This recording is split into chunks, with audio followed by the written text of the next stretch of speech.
Suez a annoncé début novembre qu'il réfléchissait à construire une installation de stockage de déchets dangereux, aussi appelée ISDD, sur le site d'Ersin-Coupigny, donc c'est entre Béthune et Lens.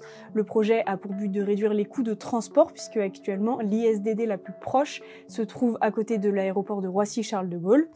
L'ISDD serait installé sur l'ancienne carrière de la cimenterie de Louann, où il y a déjà une installation pour le stockage des déchets non dangereux et une usine de valorisation des déchets.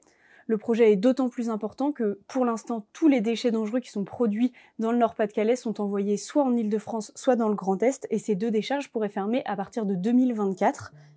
Mais le projet rencontre déjà de nombreux avis défavorables, notamment chez les habitants des 3 communes qui sont concernées, Ersin-Coupigny, Frénicourt-le-Dolmen et Barlin. Une enquête publique va être lancée d'ici le début de l'année 2022. Suez compte mettre l'installation de stockage en route à partir de 2024, mais pour l'instant des réunions publiques ont lieu dans les 3 communes et les habitants ont l'air plutôt défavorables. Donc en France, les déchets sont divisés en 3 catégories. Selon la définition de l'ADEME, un déchet dangereux contient des éléments toxiques ou dangereux qui présentent un risque pour la santé humaine ou l'environnement. Vous savez, sur les bouteilles d'acétone, ce sont ces pictogrammes orange qui sont par exemple inflammables, explosifs, irritants. Donc c'est tout ça qui concerne les déchets dangereux. En 2017, 3,4% des déchets produits sont des déchets dangereux. Ils viennent en très grande majorité des entreprises, donc de l'industrie, de la construction par exemple, etc. Attention, il faut savoir que ces déchets, ce ne sont pas des déchets radioactifs qui suivent une législation qui est différente. À Ersin-Coupigny, il sera absolument pas question de stocker des déchets radioactifs.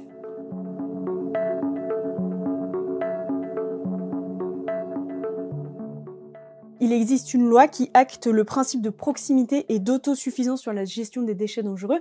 Ça veut dire que toutes les régions doivent avoir une installation de stockage de déchets dangereux sur leur territoire. Pourtant, dans le Nord-Pas-de-Calais, ça fait depuis 1994 et la fermeture de l'ISDD de Menneville, près d'Èvres, dans le Pas-de-Calais, qu'il n'y a plus de stockage de déchets dangereux. Tout est fait à l'extérieur de la région. Le centre avait à l'époque été fermé à cause de la grogne des habitants qui avaient manifesté contre l'agrandissement de la zone de stockage. C'était en 1991. Il avait fallu 3 ans pour que ça ferme. Depuis, il y a eu 2 projets principaux qu'on capoté. Le premier, c'était à Éringhem, près de Dunkerque, et le deuxième, c'était à Olchin, près de Denain. Le premier, il avait démarré avant même la fermeture de l'ISDD de Menneville en 1993. France Déchets avait obtenu l'autorisation d'exploiter en 1999. Mais des associations de lutte contre la création de cet ISDD avaient déposé recours au tribunal administratif qui leur avait donné raison en 2002, donc le projet avait été enterré. Il avait même été décrié par les pouvoirs politiques puisqu'il devait s'installer sur une zone naturelle. Le président du Nord-Pas-de-Calais à l'époque, Michel Delbar, qui était aussi maire de Dunkerque, était totalement contre, justement parce que c'était sur une zone naturelle et pas par exemple sur une friche industrielle. Justement, à la fin des années 90, c'est une friche industrielle qui a été proposée pour remplacer ce site de Éringhem.